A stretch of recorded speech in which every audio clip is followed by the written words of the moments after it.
The day my father looked me in the eyes and said, "From this moment on, you are no longer our daughter," I lost my entire family in less than 5 minutes.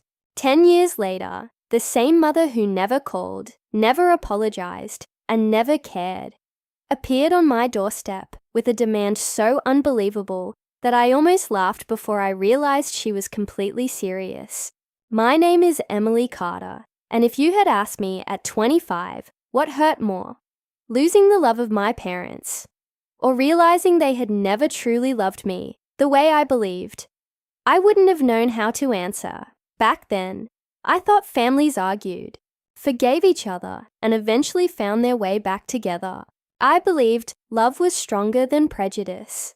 I was wrong. I met Marcus Williams during my second year working at a downtown architecture firm in Chicago. He wasn't loud or flashy. He wasn't trying to impress anyone. The first thing I noticed about him was how kind he was. When everyone else rushed through lunch, Marcus would stop to help the elderly security guard carry heavy packages upstairs. When interns made mistakes, he quietly fixed them without embarrassing anyone. He treated every single person with the same respect. I didn't fall in love with him because he was handsome, although he certainly was. I fell in love with the man he chose to be every single day. We spent 2 years building a relationship that felt effortless. He became my best friend, long before he became the man I wanted to marry. The only thing that worried me wasn't Marcus, it was my family. Growing up, my parents never openly admitted they were racist. Instead, they disguised it as traditional values. Whenever interracial couples appeared on television, my father would shake his head. People should stay with their own kind. If someone challenged him, he'd smile and claim he wasn't racist. I'm just saying, life is easier that way. My mother never disagreed. She simply nodded while changing the subject. I convinced myself they would be different once they actually met Marcus. How could anyone dislike him? He was thoughtful, successful, compassionate, everything I'd ever hoped to find in a husband. So one Sunday afternoon, I invited him to my parents' house for dinner. Looking back, I should have recognized the warning signs. The moment we walked through the front door, my mother barely smiled. My father didn't even stand to shake Marcus's hand. Instead, he stared. Not at Marcus's face, not at his smile. He stared at the color of his skin. The room became painfully quiet. Marcus still smiled. "It's nice to finally meet you both." My father responded with a single word. Dinner lasted less than 40 minutes. My parents asked Marcus almost nothing about himself. Instead, they asked where he grew up, what his parents did, whether he'd ever been arrested. Marcus answered every question politely, even the insulting ones. On the drive home, I apologized so many times that I lost count. Marcus reached over, squeezed my hand, and smiled. "They're your parents. I'll keep trying." That was the kind of man he was. He believed people deserved second chances. I wish I had believed him less. 3 months later, Marcus proposed. There wasn't a crowd. There wasn't an expensive vacation. Just the two of us sitting beside Lake Michigan at sunset. He pulled a small velvet box from his jacket. "I don't promise a perfect life." He smiled nervously. "I just promise you'll never face it alone." I said yes, before he even finished asking. For 2 hours, I felt like the luckiest woman alive. Then I called my mother. She cried. Not because she was happy, because she thought I'd made the biggest mistake of my life. When my father came to the phone, his voice was colder than I'd ever heard. "If you marry him," he paused, "don't bother coming home." I laughed nervously. "Dad, you're joking." "I'm not." I waited for him to soften. He didn't. "You choose that man. You lose this family." The line went dead. For days, I convinced myself emotions would settle. Surely they didn't mean it. Parents say terrible things when they're angry. Right, a week later, they invited me over. I thought it was a peace offering. Instead, every member of my immediate family was sitting in the living room. My older brother, his wife, my aunt, even my grandmother. It felt less like a family gathering and more like an intervention. Dad stood first. If you marry him, you embarrass this family. I looked around the room. Nobody defended me.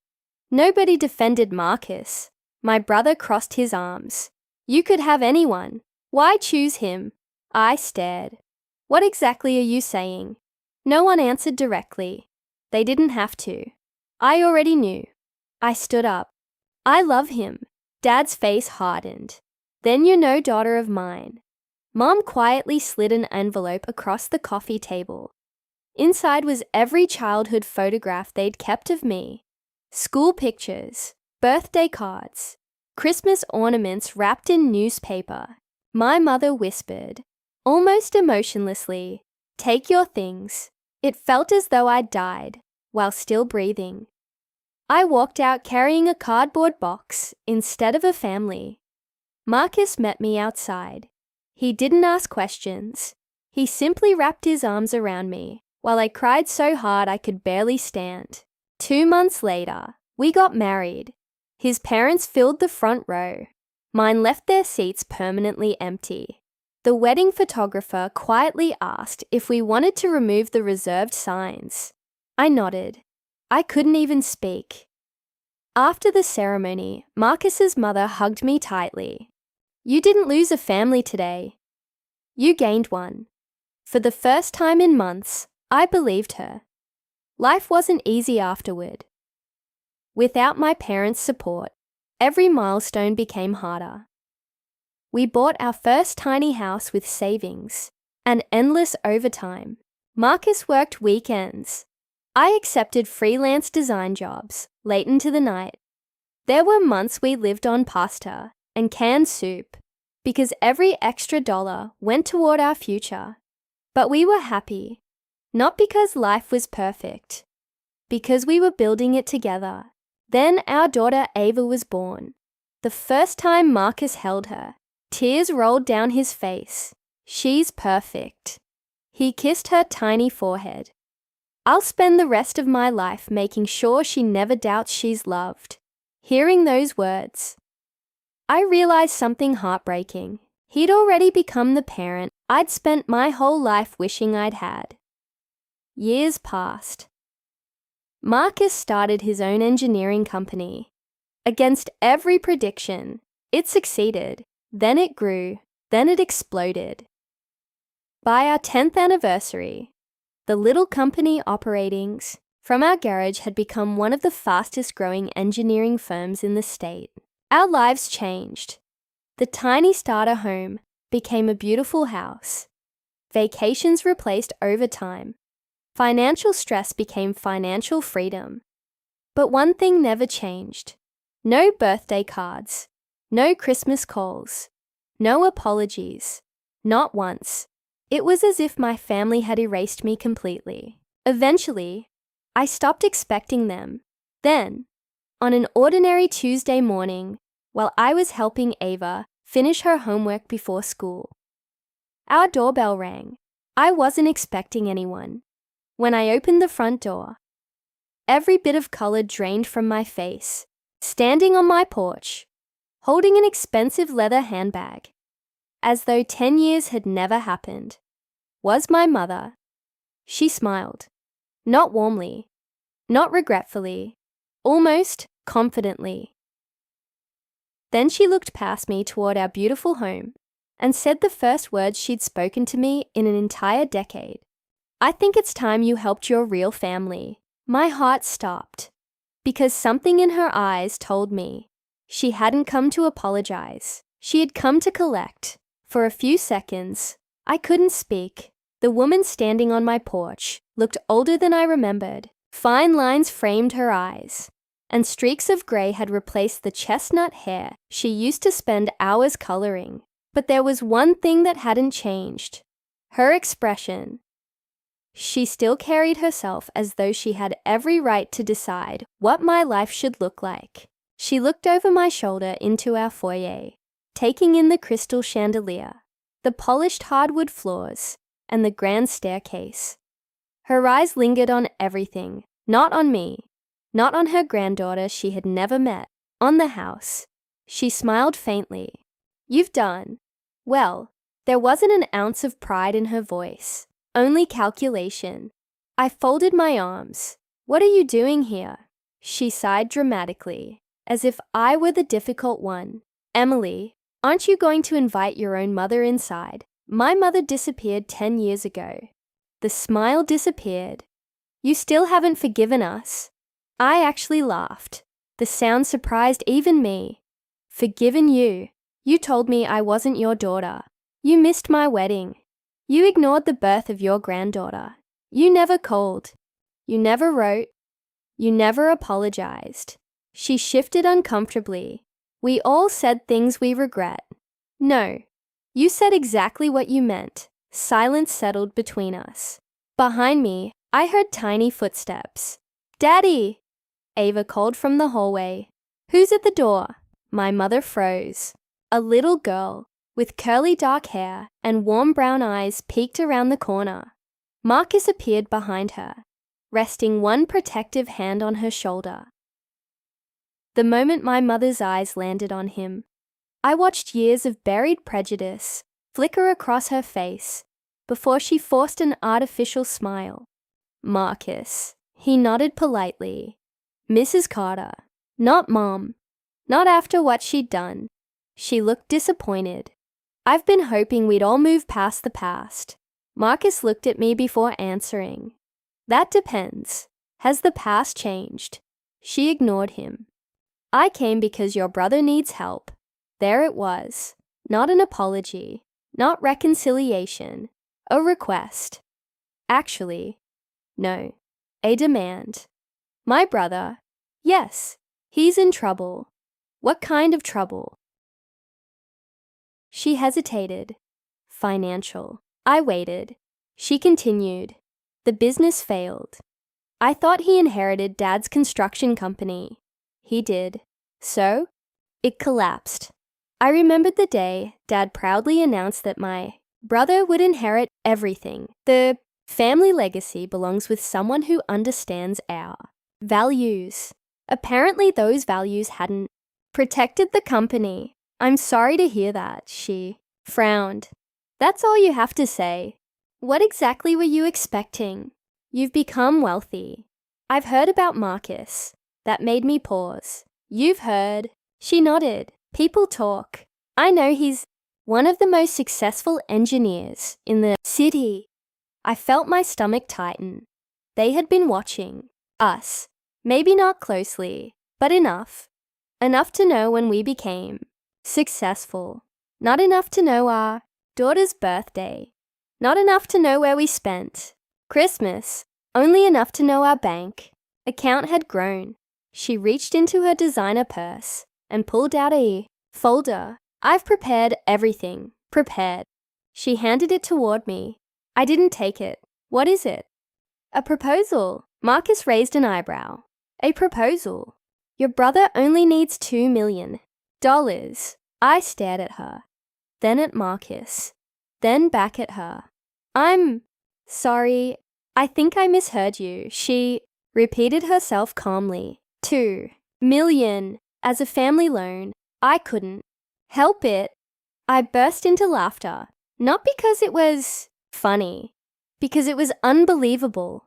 She frowned. "I don't understand what's amusing. You abandoned me, disowned me, erased me, and now you're asking us for $2 million. It isn't asking. It's family helping family."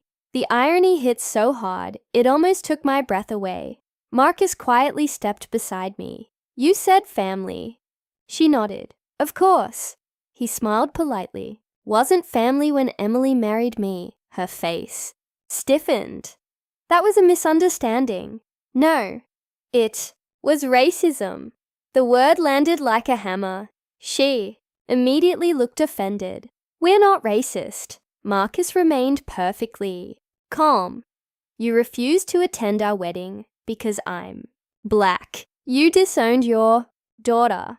You refused to acknowledge your granddaughter. If that isn't racism, he didn't even finish the sentence. He didn't have to. My mother looked toward me. Instead, Emily, control. Your husband. Every muscle in Marcus's jaw tightened. Before he could respond, I spoke. No, she blinked. No, you don't get to tell him what to do. You lost that privilege 10 years ago. For the first time. Genuine frustration crossed her face. This isn't about old arguments. It's about saving your brother. My brother made his choices. So, did you? She inhaled sharply. He's going to lose everything. I looked around our home. Funny, those were almost the exact words my father had used when I chose Marcus. Marry him, and you'll lose everything. Instead, I'd gained everything that truly mattered. I think you should leave. She looked stunned. You haven't even read the proposal. I don't need to. She lowered her voice. Your father doesn't know I'm here. That caught my attention. He doesn't? No. He'd never agree to ask you. Of course he wouldn't. His pride had always been stronger than his love. He still refuses to admit he was wrong. She whispered it almost bitterly. He says he'd rather lose the house than ask Marcus for help. Marcus quietly said, "That's the first thing I've respected about him." She glared at him. "You always have something clever to say." "No, I just tell the truth." She picked up her purse. "This isn't over. It is for today." She stepped off the porch before stopping halfway down the walkway. Without it turning around, she said, "You don't know the whole story." Then she left. That should have been the end of it. It wasn't. 3 days later, I received a call from someone I hadn't spoken to in over a decade. My grandmother. I almost didn't answer. Curiosity won. Her voice sounded weaker than I remembered. "Emily?" "Yes." "I wasn't sure you'd pick up." I almost didn't. There was a long silence. Then she whispered, "I'm sorry." Those 2 words hit harder than I expected. Because unlike everyone else, she sounded sincere. I should have stood up for you. I didn't. I've regretted it every day. Tears filled my eyes before I realized they were coming. Why now? Because I'm dying. Everything inside me froze. What? The doctors say I don't have much time. She took a shaky breath. And there are things you deserve to know. What things? The day your father disowned you wasn't entirely his idea. My heartbeat quickened. What do you mean? It started long before Marcus. It started with money. I frowned. I don't understand. You won't. Not over the phone. She gave me the address of a small assisted living home nearly an hour away. Please come. I need to tell you before it's too late. The following Saturday, Marcus drove with me. He offered to wait outside. I kissed his cheek. No. If this affects our family, you belong in that room. Grandma smiled the moment she saw him. She reached for his hand. I owe you an apology too. Marcus squeezed her fingers. Gently. You don't owe me anything. I do. I watched. Injustice. I stayed silent. She looked at both of us. There was something your parents never told you. My chest tightened. What? She slowly opened an old wooden box resting beside her bed. Inside were faded photographs, legal papers, and a yellowed envelope with my name written across the front. I've kept this hidden for 10 years. She handed me the envelope. My hands trembled as I opened it. Inside was a copy of my late grandfather's original will. I stared at the first page, then the second, then one sentence made my blood run cold. Upon my death, my granddaughter, Emily Carter, shall inherit controlling ownership of Carter Construction Holdings upon her 35th birthday. I looked up in disbelief. What is this? Grandma closed her eyes. The inheritance your father stole from you. And in that moment, everything I believed about why my family had disowned me changed forever.